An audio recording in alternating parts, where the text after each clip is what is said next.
Assalamualaikum warahmatullahi wabarakatuh.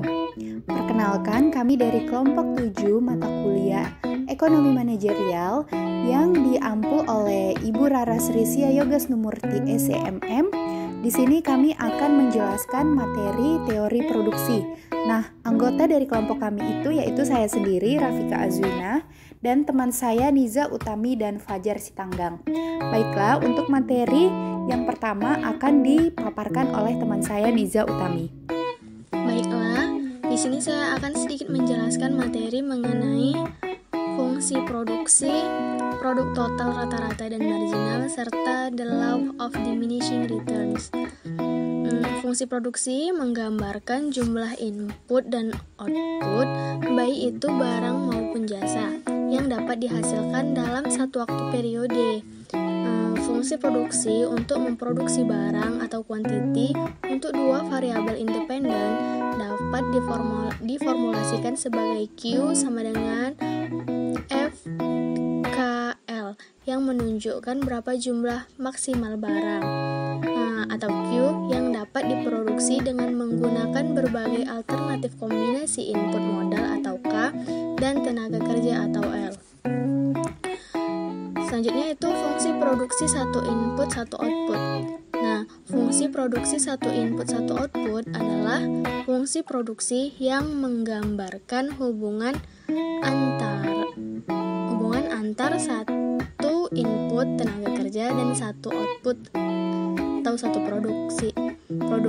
Secara matematis, fungsi produksi satu input satu output dapat dirumuskan sebagai berikut, yaitu Q sama dengan F X1, X2, X3, X4, yang mana Q adalah jumlah output, X1 tenaga kerja, X2 modal, X3 sumber daya alam, X4 teknologi. Jumlah output atau Q perusahaan akan ditentukan oleh jumlah tenaga kerja yang digunakan, sedangkan faktor-faktor yang lain seperti modal, sumber daya alam, dan teknologi dalam waktu jangka pendek tidak mengalami perubahan tetap. Selanjutnya yaitu produk total, rata-rata, dan marginal. Nah, produksi total adalah keseluruhan jumlah produksi yang dikeluarkan oleh seorang pengusaha. Produksi total dapat diperoleh dari mengalihkan jumlah barang yang diproduksi dengan harga barang. Nah, rumusnya yaitu TP sama dengan Q dikali P. Kemudian ada produksi marginal. Nah, produksi marginal ini adalah tambahan yang diakibatkan oleh penambahan satu faktor produksi yang digunakan. Apabila delta X adalah tambahan faktor produksi, maka delta TP adalah pertambahan produksi total. Rumusnya yaitu MP sama dengan delta TP per delta X. Yang terakhir yaitu produksi rata-rata atau AP. Nah, produksi yang secara rata-rata yang dihasilkan faktor produksinya apabila produksi total adalah TP, jumlah produksi adalah X. Rumusnya yaitu AP sama dengan TP per X. Yang terakhir yaitu the law of diminishing returns. Nah, the law diminishing returns ini menyatakan bahwa jika salah satu faktor produksi ditambah terus-menerus, maka produksi total akan bertambah terus dengan pertambahan semakin mengecil sampai total produksi mencapai tingkat maksimum, dan bila ditambah lagi, maka produksi total akan semakin berkurang. Baik, materi selanjutnya akan saya yang memaparkan. Yang pertama itu isokuan atau kurva produksi sama.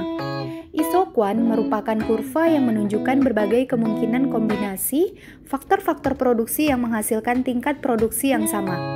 Sifat isokuan itu yang pertama konveks atau cembung terhadap titik awal. Yang kedua, tidak berpotongan antara satu dengan yang lainnya.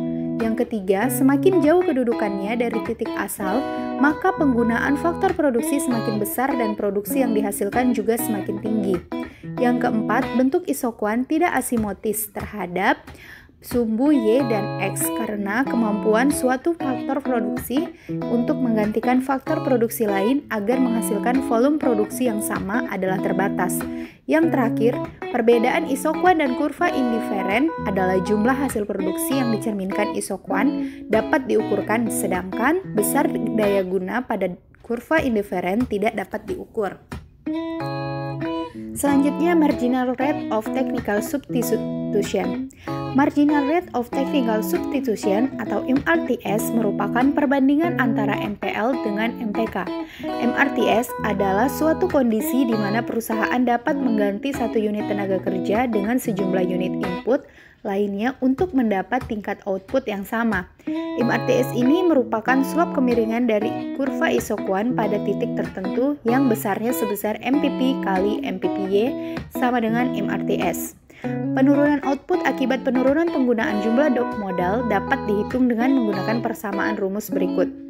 MPK sama dengan minus delta TP per delta K atau delta TP sama dengan minus delta K kali MPK. Peningkatan output akibat penambahan penggunaan jumlah tenaga kerja dapat dihitung dengan menggunakan persamaan rumus berikut. MPL sama dengan delta TP per delta L atau delta TP sama dengan delta L kali MPL. Selanjutnya, peranan penerima dan biaya dalam produksi. Penerimaan adalah kurva yang di dalam memproduksi suatu barang. Ada dua hal yang menjadi fokus utama dari seorang pengusaha dalam rangka mendapatkan keuntungan yang maksimum, yaitu ongkos atau cost dan penerimaan atau revenue. Biaya produksi diartikan sebagai keseluruhan faktor produksi yang dikorbankan dalam proses produksi untuk menghasilkan produk. Kegiatan produksi dihitung berdasarkan jumlah produk yang siap dijual. Biaya produksi sering disebut ongkos produksi. Baiklah, materi yang selanjutnya akan dijelaskan oleh teman saya Fajar Sitanggang. Di sini saya akan menjelaskan return to skill dan juga fungsi produksi empiris. Return to skill perlu diketahui untuk mengetahui apakah kegiatan dari suatu usaha yang diteliti tersebut mengikuti kaidah increasing, constant, atau decreasing return to skill. Analisis skala usaha merupakan analisis produksi guna melihat kemungkinan perluasan usaha dalam suatu proses produksi. Hasil balik ke skala menunjukkan persentase perubahan output yang disebabkan karena perubahan semua input sebesar persentase tertentu. Ada 3 hasil balik ke skala. Yang pertama yaitu hasil balik ke skala yang meningkat atau increasing return to skill terjadi ketika persen perubahan output lebih besar dari persen perubahan semua input.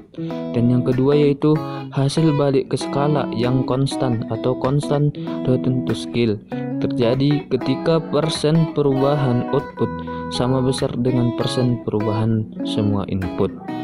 Dan yang ketiga yaitu hasil balik ke skala yang menurun atau decreasing return to skill menunjukkan kepada persen perubahan output yang lebih kecil dari persen perubahan input. Dan ada pun materi kedua yaitu fungsi produksi empiris.